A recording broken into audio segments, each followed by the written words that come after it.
Hello again, everyone. Edwin Leonard back once again in this YouTube astrological segment. I'm going to be talking about the October 6, 2021 new moon in Libra.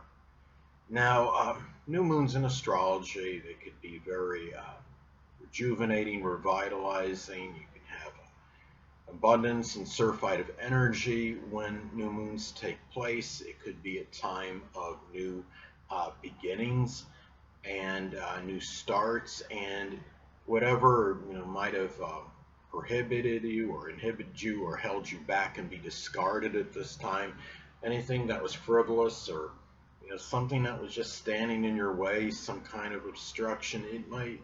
This is time where it's likely discarded and you're going on full throttle moving forward at this time. And the thing about new moons is just it's more introspective in contrast to the full moon. Full moons are more about revelations, completions, disclosures. The new moon again is more introspective. It's the start often of something. And when you look at this, the new moon in Libra, well, this, of course, is going to impact all collectively, can impact everyone collectively, but especially people with a Libra or Cancer sun, moon, or ascendant, because Libra, of course, is going to be in their sign. And Cancer, well, the zodiac sign Cancer is simply affected very strongly by all transits and phases of the moon, because the moon does rule and govern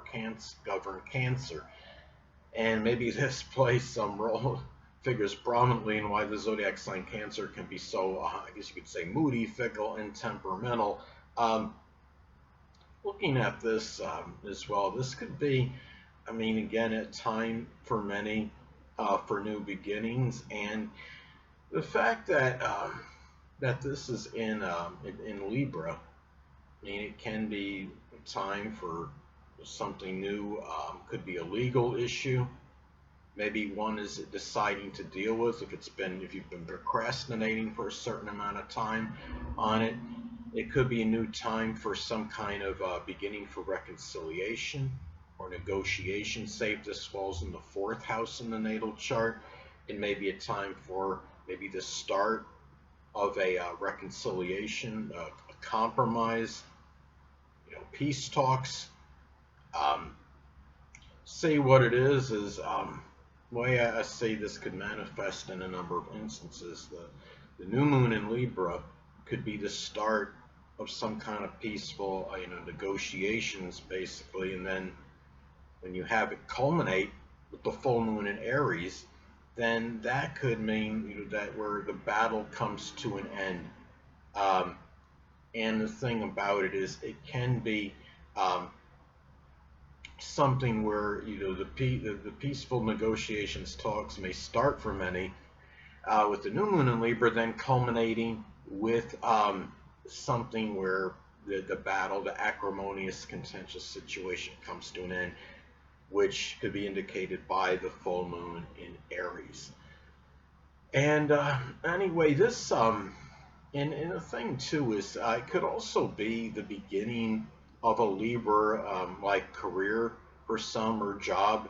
I mean, especially if this falls in what I call one of the money work houses, the second, sixth, or 10th house in one's natal chart.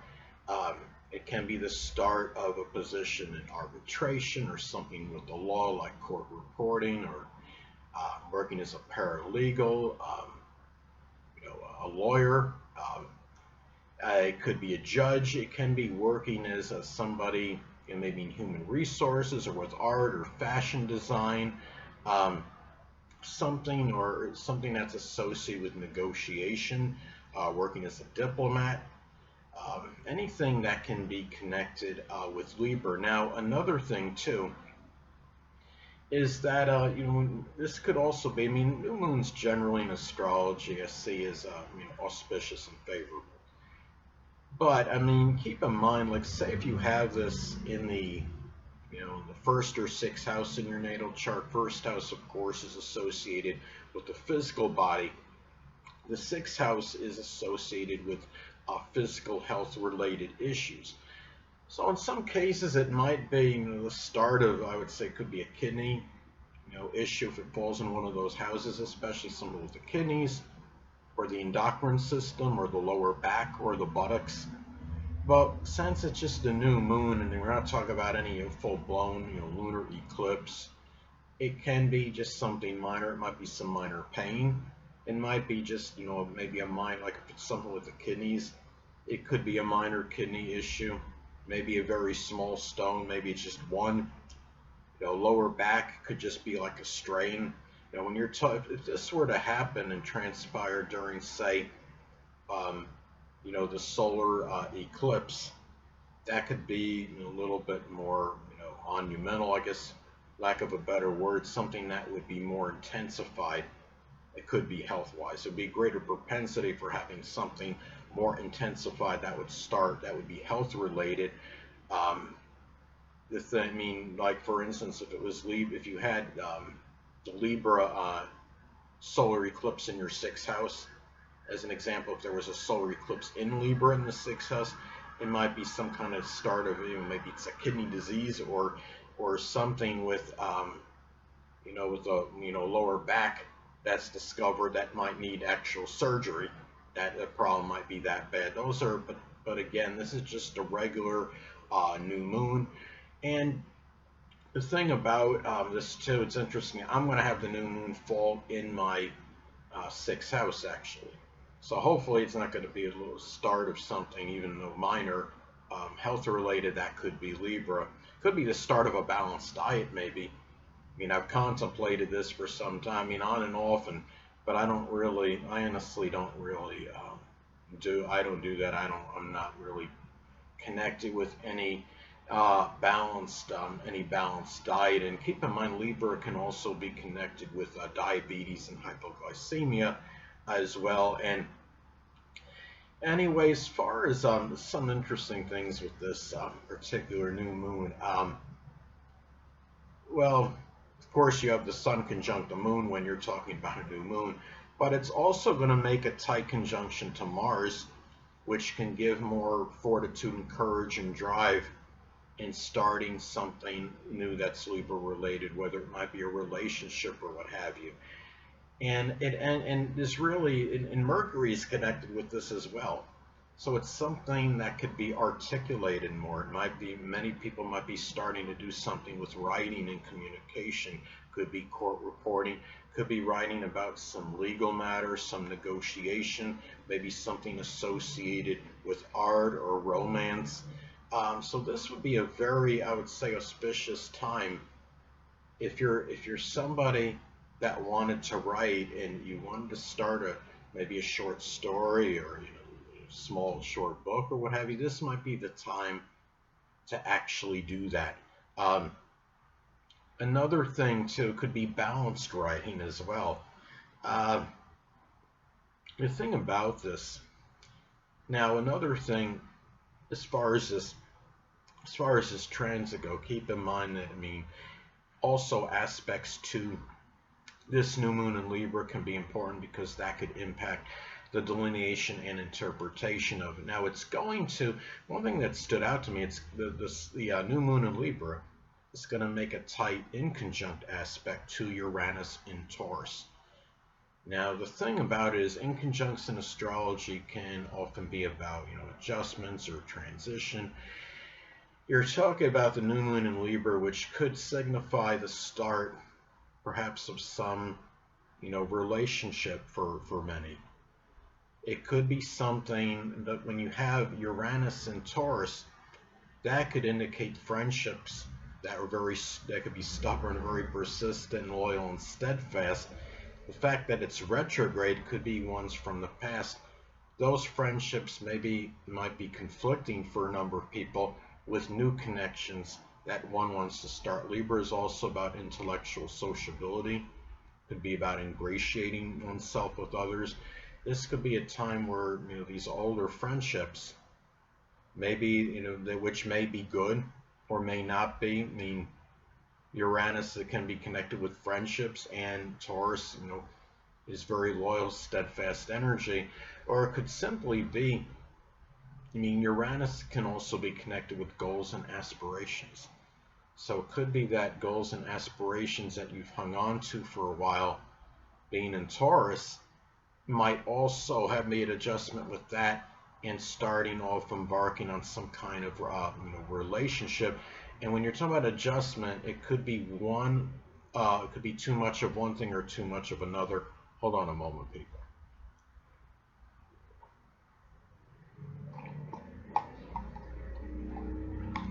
Sorry about that, I'm back. But anyway, so it could be too much Uranus and Taurus, too much pursuing or emphasis or focus on goals and aspirations, or it could simply be the too much energy with the new moon in Libra on matters with relationships and sociability, ingratiating oneself with others, um, trying to appease other people, things of that nature. And there might be about trying just to find maybe a balance between the two at this time.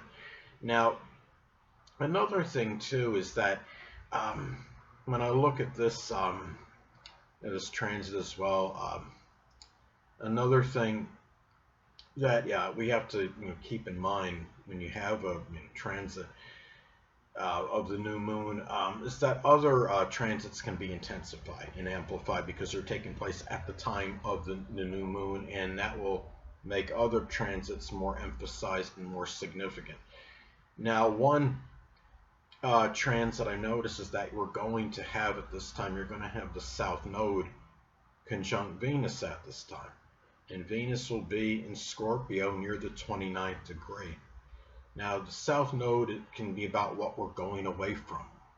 So you might see some people going away from being the fact that the South Node is hitting Venus in Scorpio. You might see a number of people beginning to, at least the starting process of going away from relationships, maybe from people that were very manipulative, jealous, possessive, obsessive, fixated, and domineering even. And the fact that it's at near the 29th degree can signify the ending of those connections. That could reinforce the ending, not just going away from these people, but reaching a culmination and going away and staying away perhaps for good from those people. And the fact that you have the new moon in Libra, of course, could signify a new relationship one may embark on. So something ends, something begins at this time. And another thing too that is going to be taking place as well, that might be intensified because it's taking place at the same time as the new moon in Libra, is that you're going to have Mercury making a square aspect to Pluto. Now, Mercury, of course, is going to be retrograde at this time. Mercury in Libra by itself can be ambivalent and indecisive in thought, sometimes may miss opportunities due to this ambivalence. Then you have it retrograde, where there's even more review. Mercury Libra can be about really mentally weighing a lot of pros and cons, and again, ambivalence and indecision. Then you have it retrograde, and it's a lot of review. The thing about it is, too, you're going to have it making the square to Pluto, and that aspect can indicate, doing a lot of writing and then redoing a lot of it, revising it. Pluto can be about perfection and infallibility. When you have the square from Mercury to it, it could be tearing down a lot of writings. It's a lot of, the fact that Mercury is retrograde in Libra. It's just a lot of, you have a lot of the ambivalence again in thought, and a lot of the reviewing, and a lot of the fact that squaring Pluto, a lot of, the redoing perhaps in writing. So writings may be taking a lot longer at this time because of this, and guard against overly obsessive or fixated thinking, because that's how that aspect can manifest Mercury square Pluto. And remember, it could be more intensified because it's taking place at the time of the new moon. And another thing too is that the North Node in Gemini It's at 4 degrees, and that could give it. It's at a critical degree at 4 degrees, which of course could be more prominent because of that. And it's going to make a conjunction to the black moon Lilith in Gemini. And North Node could be about issues that one may have to address and confront. And the black moon Lilith is about revelations, disclosures, finding out about things, and something that somebody maybe didn't want to come out. Well, it's not really so much about, it can be about a revelation, but it's really what may come out, what may somebody had tried to suppress and hide for some time. And the thing is, being in Gemini, it can be somebody, maybe there was some mischievous behavior, or somebody had plagiarized something from you, or there was some gossiping going around behind your back that you weren't cognizant of. Maybe it comes out at this time as some examples. Um, it can be, just general prevarication or lying. That could be something that might come out. It might even be, the revelation of a very powerful, formidable adversary, because the black moon can be connected with that. And the thing is, and these could be issues that one may have to address or confront. Some cases it might be a Gemini sun, moon, or ascendant person, or simply one that embodies Gemini characteristics. It could be somebody, just very mischievous, or gossiping, or maybe not saying the full truth in matters. It could be a very mercurial person, or this can be something that comes out, or that might be somebody connected with somebody that's just very two-faced. So those are some ways that looking at this new moon, this is what I can see happening at the time of the full moon. I'm sorry, not the full moon, the new moon in Libra. So anyway, I'm just saying, if there's anything else, anything significant I need to make mention of, that's pretty much it. So anyway, people, that'll conclude this YouTube astrological segment. Until next time, people, Edwin Leonard saying stay well.